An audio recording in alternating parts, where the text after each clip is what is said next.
नमस्कार। इस खास कार्यक्रम में आप सभी का बहुत बहुत स्वागत है। मैं हूं आपके साथ संयुक्ता बैनर्जी। कहते हैं कि कितनी भी भाषाएं दुनिया में क्यों ना हो जाए, लेकिन संगीत से बेहतर कोई भाषा नहीं हो सकती। संगीत दरअसल इस पूरे ब्रह्मांड को आत्मा देता है, हमारे मन को पंख देता है, हमारे जीवन को, हमारी कल्पनाओं को उड़ान देता है।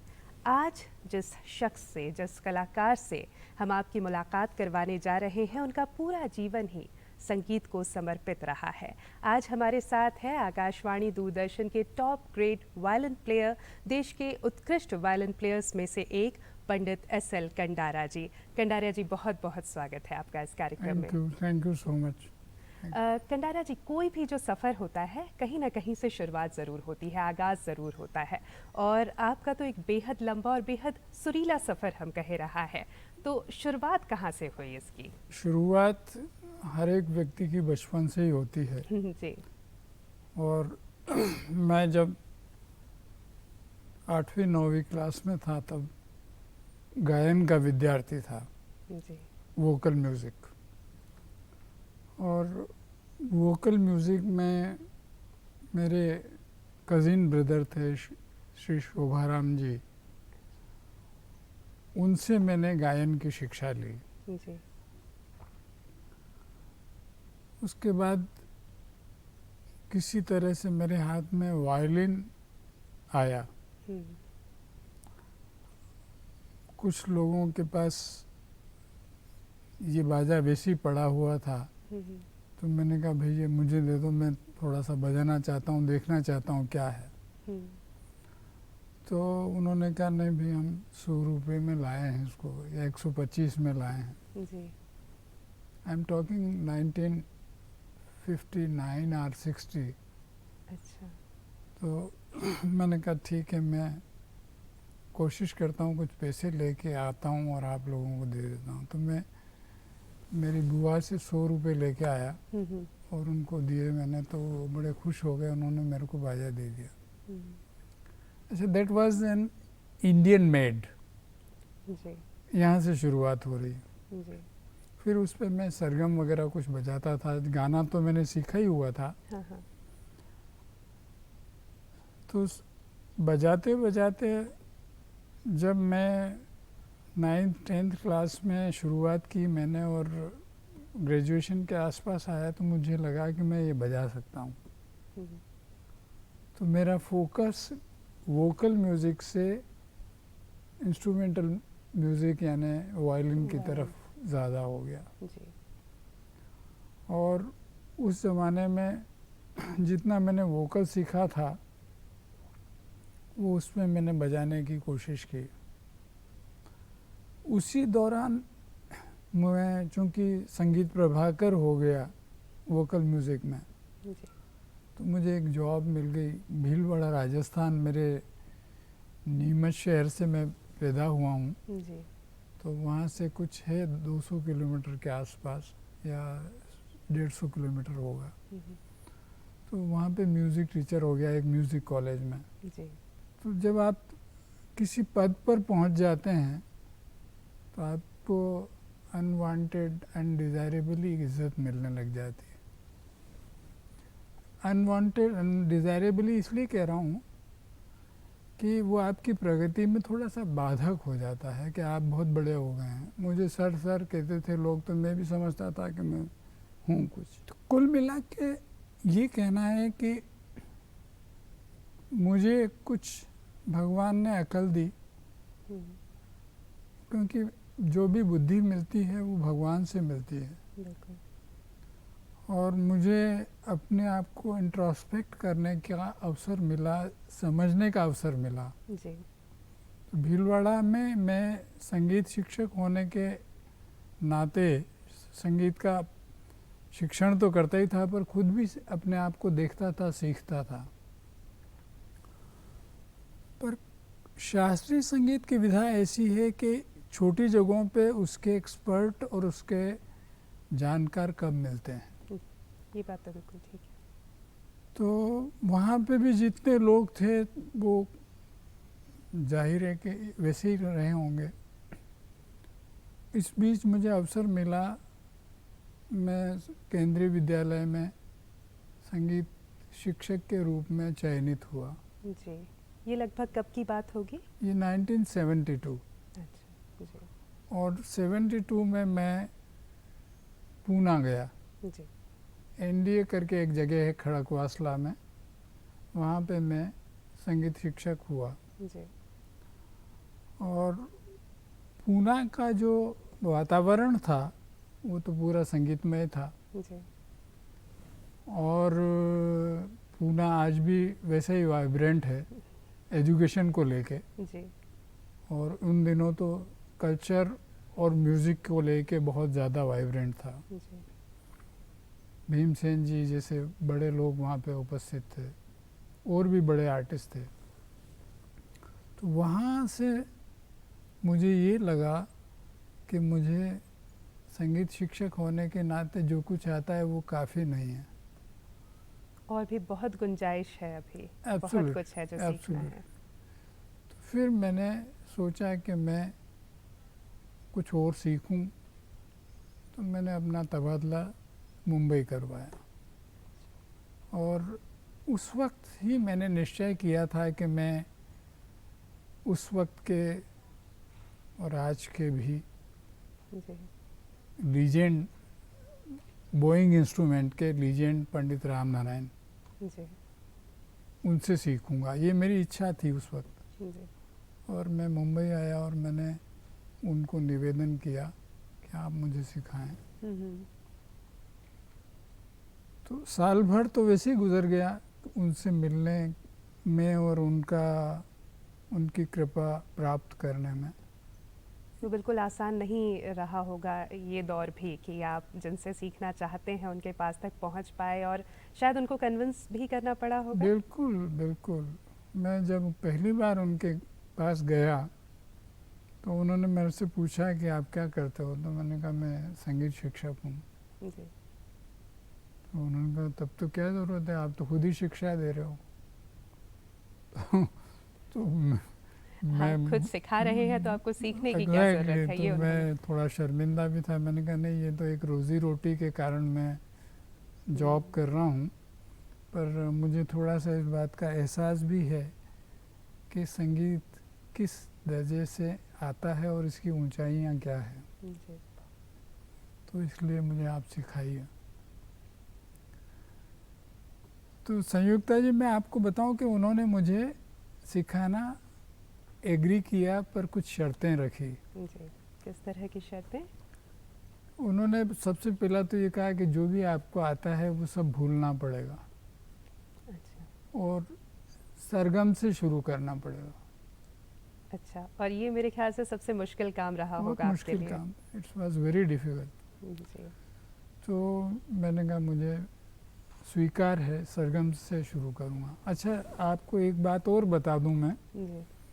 कि जब मैं पूना में था तो मैंने कुछ रेडियो का ऑडिशन दे दिया था अच्छा। और मेरा भाग्य भी अच्छा था और कुछ मेहनत भी की थी मैंने। तो मैं पास हो गया रेडियो ऑडिशन में, जी। शास्त्रीय संगीत। क्योंकि पहले भी यही क्रम था कि पहले लोकल ऑडिशन होता था, फिर लोकल में आप पास हो जाएं तो फिर फाइनल ऑडिशन के लिए रिकॉर्डिंग आपकी भेजी जाती है दिल्ली। जी। तो मैं लोकल ऑडिशन करके और अपनी फाइनल ऑडिशन की रिकॉर्डिंग करके ट्रांसफ़र होके मुंबई आ गया। जी। तो वहाँ मुझे ये मालूम पड़ा कि मैं पास हो गया हूँ। तो इन शॉर्ट कहना ये कि मैं रेडियो आर्टिस्ट हो चुका था। जी। तो पंडित जी को, मेरे गुरुजी को मैंने कहा कि मैं ऑडिशन भी पास कर चुका हूँ। तो उन्होंने कहा कि ये भी आपको बंद करना पड़ेगा।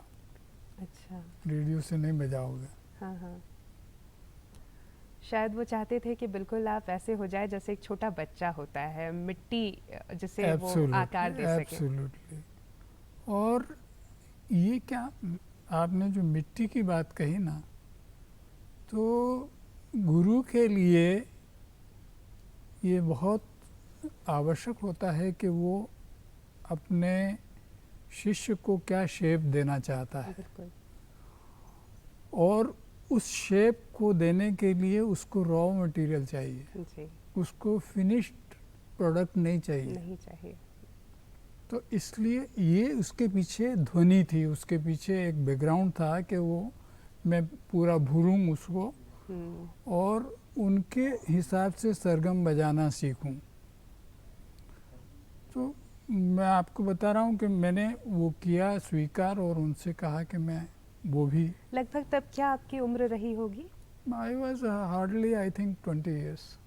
लेकिन उसके पीछे भी अगर हम देखें तो हम कह सकते हैं कि करीब 10 साल की आपकी मेहनत थी जिसे आपको भुला देना था और फिर शून्य से शुरू करना बिल्कुल था। बिल्कुल। जी, तो फिर आगे का सफ़र किस तरह का था? फिर ये हुआ कि मैंने उनसे सीखना शुरू किया और जो सरगम बच्चों को आज मैं भी सिखाता हूँ वो मैंने उनसे सीखे। जी। अब यहाँ तो संभव नहीं, लेकिन जिस तरह से सारे गा गा रे सा रे गा मा गा रे गा मा पा मा, ये पलटे में ये उनका मेरे गुरुजी का सबसे महत्वपूर्ण पलटा है। हाँ। और महत्वपूर्ण इसलिए है कि वो किस अंदाज से साज पे बजाते हैं ये उसको महत्वपूर्ण बनाता है। जी। सारे गा रे सा रे गा मा गा रे ये महत्वपूर्ण नहीं है, लेकिन इसको उस साज पे कैसे बजाना है ये है महत्व का काम। जी। तो वो मैंने उनसे सीखा। ये पलटा तो मुझे याद था, हाँ। लेकिन उसको वायलिन पे कैसे बजाना है, बो का क्या ट्रीटमेंट होना चाहिए, फिंगर्स कैसे बजने चाहिए या उनका रखरखाव कैसे होना चाहिए, दिस वाज वेरी इम्पोर्टेंट। तो वो मैंने 1 साल तक उनके पलटों का अभ्यास किया, उनके सिखाए हुए। ये आजकल नहीं होता। आज का ज़माना ये है कि स्टूडेंट 3 महीने में बोर होके चला जाएगा कि यार गुरुजी बेकार हैं, ये तो सारे का रे सा रे गा मा, इससे आगे नहीं बढ़ रहे हैं। नींव मजबूत करने में शायद उतनी रुचि अब नहीं दिखाई जाती है। एब्सोल्युटली। और जिस तरह से टेक्निक आ गई है, टेक्नोलॉजी लगातार बदल रही है, शायद एक ये भी बच्चों में रहता है कि हम जल्दी से जल्दी सीखें। 3 महीना तो बहुत होता है, 3 महीने में तो शायद उनकी रुचि ही बदल जाए, वो वायलिन से किसी और वाद्य यंत्र पर आ जाए। तो वो एक बदलाव आपको शायद नज़र आ रहा होगा। आप बिल्कुल सही कह रहे हैं कि जल्दी आजकल हर काम में है। टेक्नोलॉजी का जो डेवलपमेंट हुआ है इससे हमारी day to day working upgrade हुई है। जैसे पुराने ज़माने में चिट्ठी हम लिख के भेजते थे तो 4-5 दिन में वो पहुंचती थी डेस्टिनेशन पे। आज तो मेरे ख्याल से 2 सेकंड में पहुंच जाती है। आप कंप्यूटर पे उसको करिए और वो 2 सेकंड में ईमेल से अमेरिका पहुंच जाएगी। बिल्कुल। तो इस जल्दबाजी के ज़माने ने थोड़ा सा चीज़ें तो सरल की, सुगम की हुई हैं, लेकिन शास्त्रीय कलाएं वो टेक्नोलॉजी पे आधारित हों ये नहीं संभव है। और कला और ख़ासकर शास्त्रीय कला की जब हम बात करते हैं तो मुझे लगता है कि उसके लिए तो कई बार पूरा एक जीवन भी कम पड़ जाता है। कई ऐसे लोग हैं, आपने भी खुद भी ये महसूस किया होगा, जीवन भर आप इस कला को दे रहे हैं, वाद्य यंत्र को दे रहे हैं, लेकिन अभी भी शायद आपको लगता होगा कि बहुत कुछ अभी भी किया जाना बाकी है। मैं ये बोलना चाहता हूँ कि आर्ट अपने आप में एक ऐसी चीज़ है कि जिसका स्पीड से कुछ लेना देना नहीं है। वो एक फीलिंग डेवलप होती है, एक पूरी पर्सनालिटी बनती है आर्टिस्ट की जी। और उस पर्सनालिटी के साथ वो अपग्रेड होता चला जाता है, निखरता जाता है। बिल्कुल। और उस पर्सनालिटी में उसका प्रोग्रेस होता है।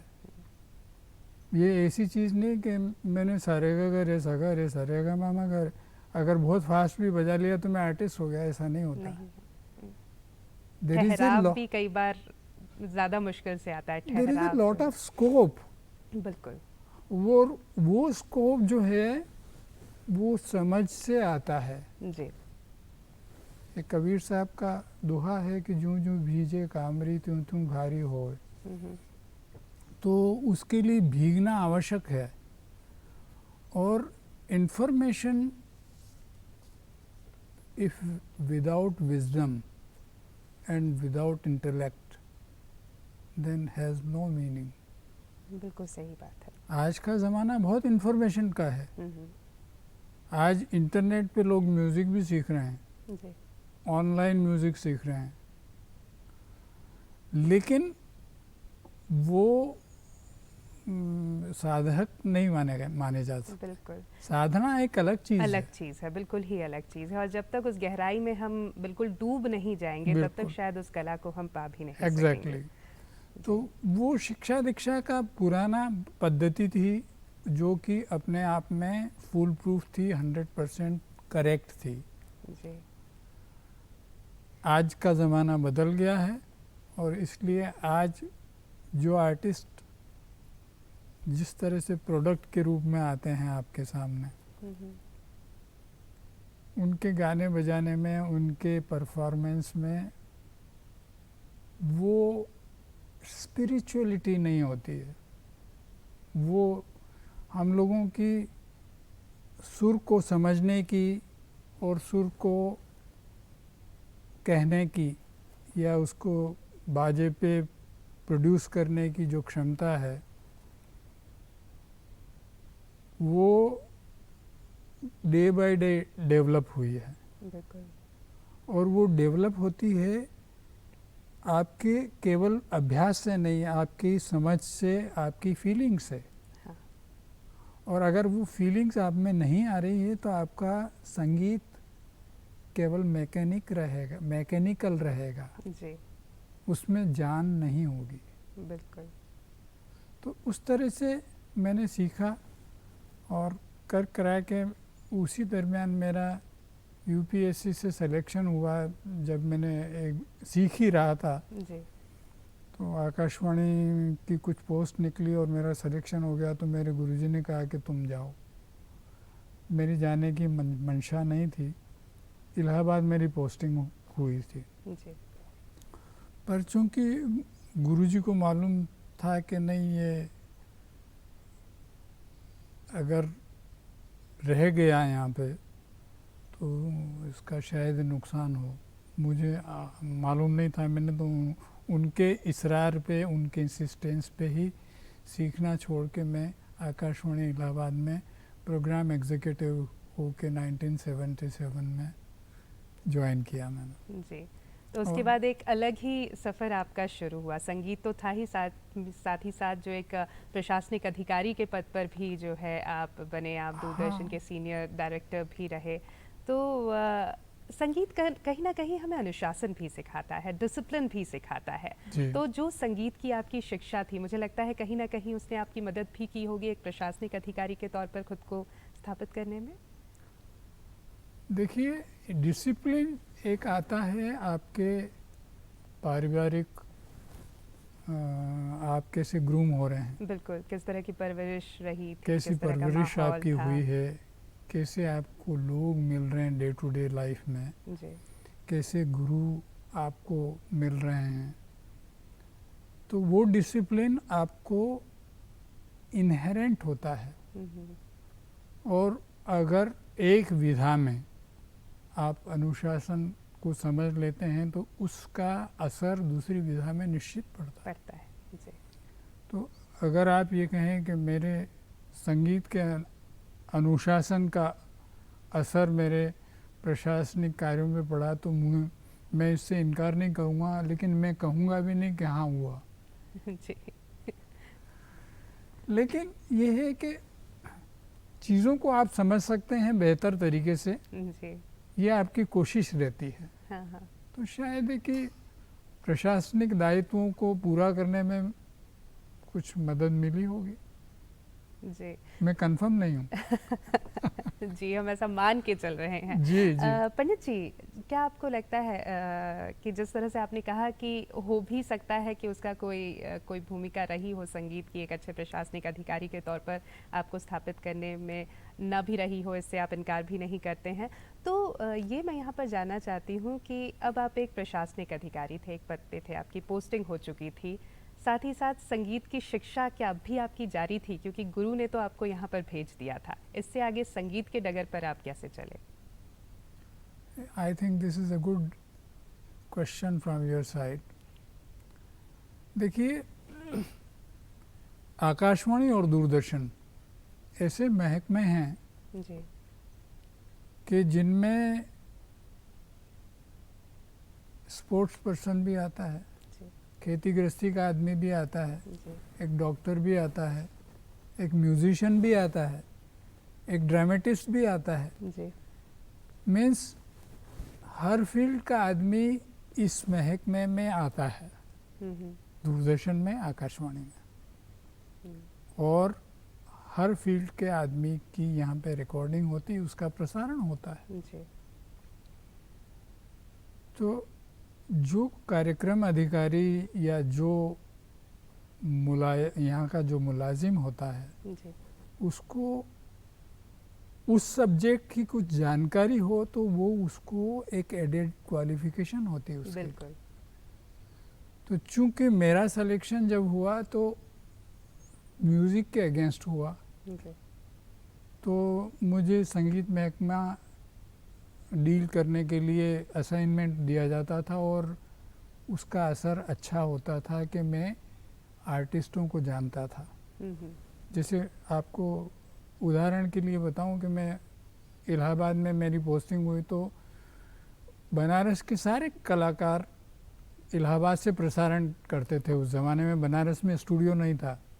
अच्छा आई एम टॉकिंग ऑफ 1977। जी Banaras studios came up somewhere in the 1985-86। उससे पहले इलाहाबाद में। तो इलाहाबाद से प्रसारण करते थे जी। स्टॉलवर्ड्स लाइक बिस्मिल्लाह खान, किशन महाराज, जी। Gudai Maharaj, N Rajam, M R Gautam, Lal Mani, मतलब there was a galaxy of people. बिल्कुल वो सब लोग आकाशवाणी से प्रसारण करने में अपना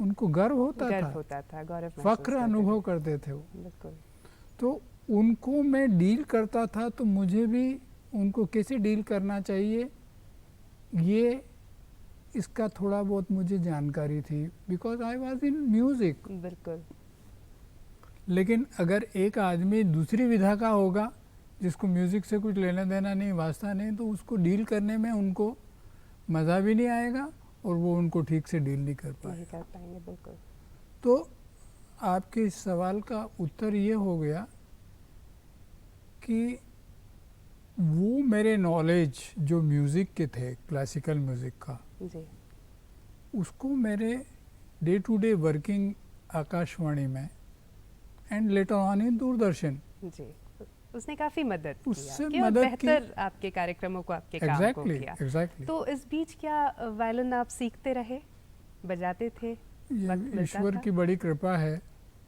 क्योंकि मैं ईश्वर की कृपा इसलिए कहता हूँ कि उसकी कृपा के बिना कुछ काम होते नहीं हैं और जी। इतना बड़ा काम नहीं हो सकता था।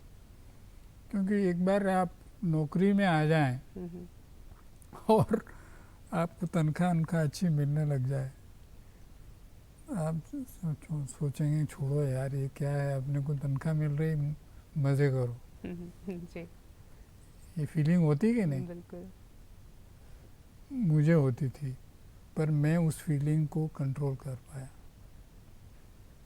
नहीं। ये तनख्वाह मिलना और ऑफिसर हो जाना और ये दिस इज़ नॉट इनफ।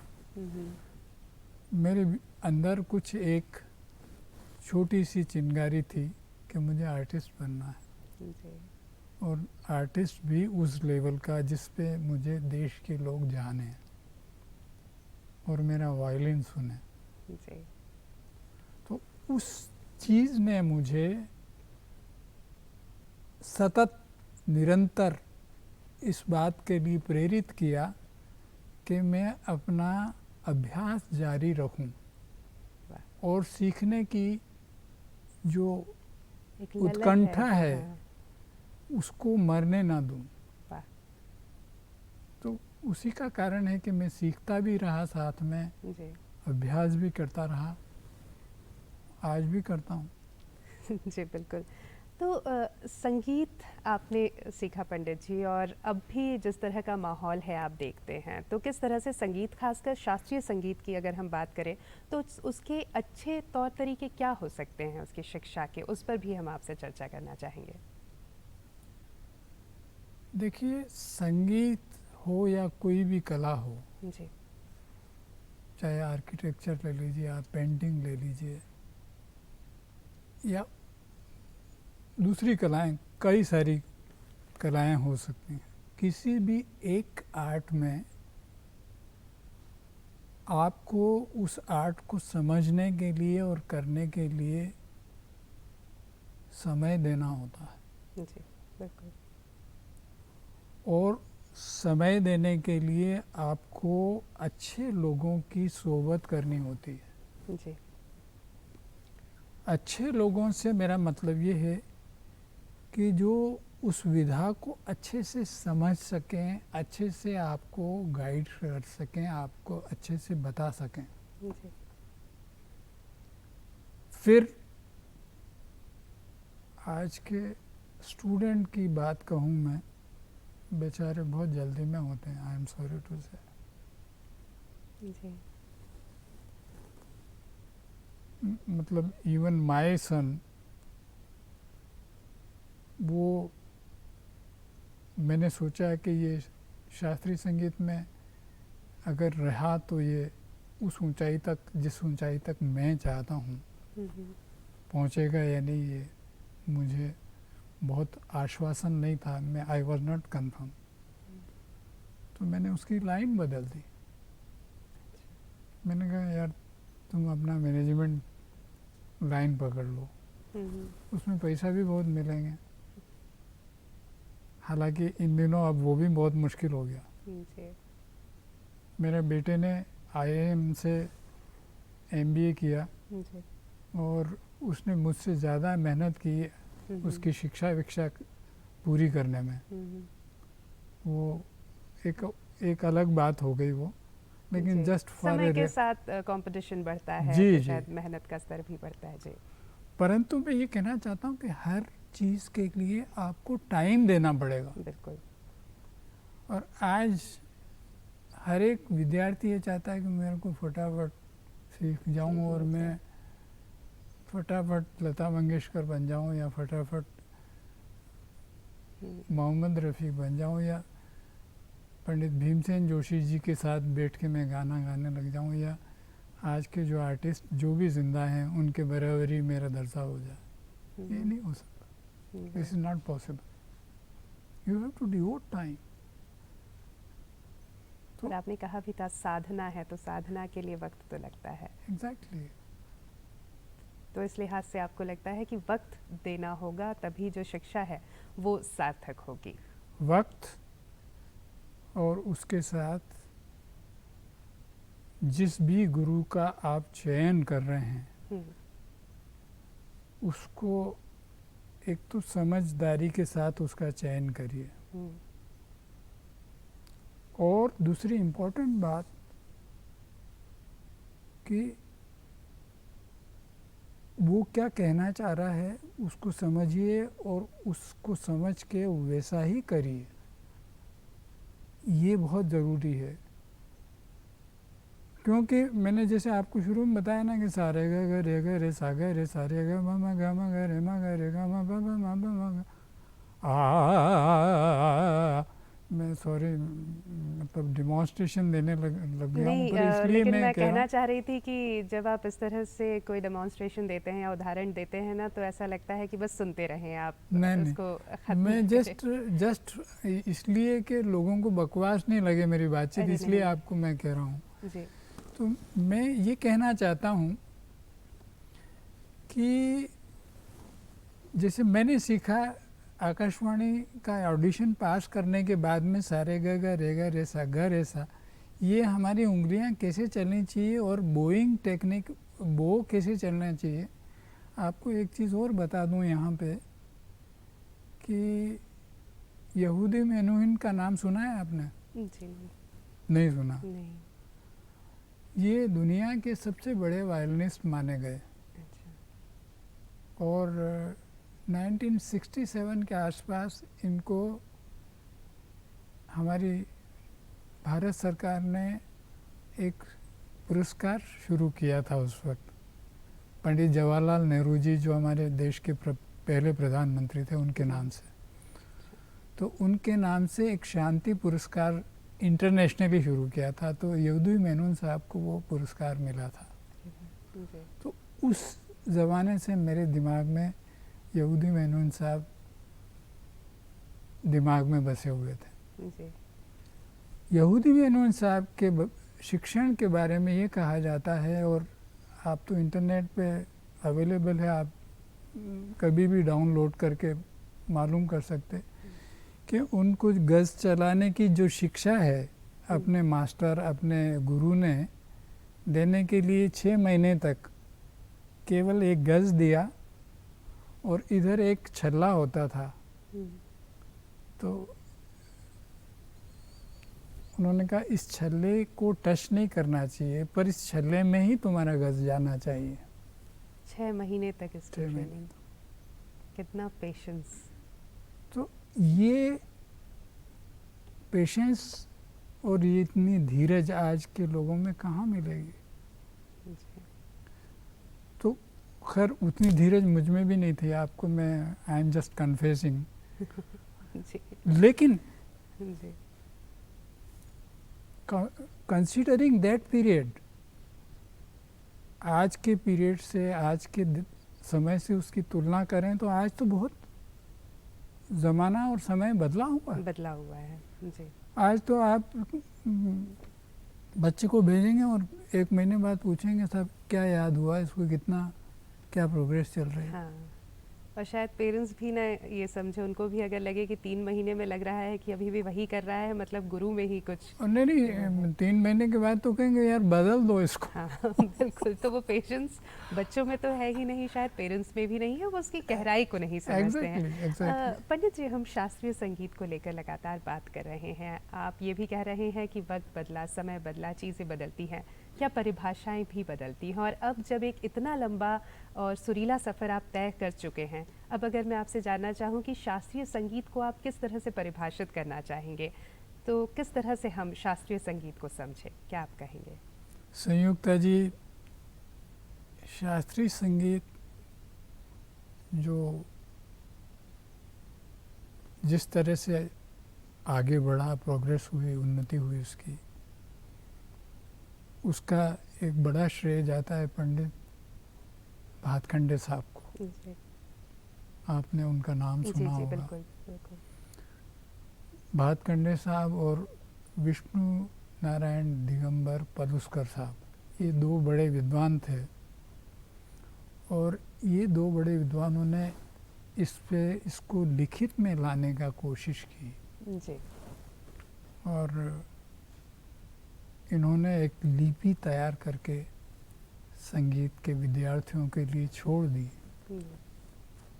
और कैसे कैसे उन्होंने काम किया होगा आप कल्पना नहीं कर सकते, क्योंकि पहले के ज़माने में उस्ताद लोग और पंडित लोग जो हैं ना, वो बड़े कंजर्वेटिव होते थे जी। आप पहले उनके घर पे चले जाओ तो बोले कौन है, अच्छा कह दो अभी सो रहे हैं।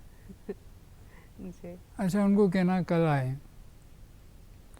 अच्छा, ये बात मैं उसको क्रिटिसाइज नहीं कर रहा हूँ, जीवन का जो तौर तरीका था वो भी वैसा ही था कि ज़्यादा कुछ प्राप्त करने की इच्छा नहीं। जैसे आज जितने एवेन्यूज़ खुले हुए हैं उतने एवेन्यूज़ थे नहीं। तो पंडित लोगों का, उस्ताद लोगों का जो रवैया होता था, अच्छा शिष्य आ गया, उससे कहो ज़रा 2-4 पानी का बाल्टी पानी भर के ले आए। अच्छा हमारे कपड़े धो ले। अच्छा, कुछ कुछ लोग तो चिलम भर के भी देते थे उस्ताद लोगों को। जी। ये आपको जान के थोड़ा सा हाँ, अजीब अजीब ज़रूर लगता अजीब है लगा। सुनने में। तो लेकिन मतलब ये है कि समय समय की बात है, लेकिन उसको टाइम आपको देना पड़ेगा। प्लस जैसे आपको मैं कह रहा था कि पानी पीजिए छान के, गुरु कीजिए जान के।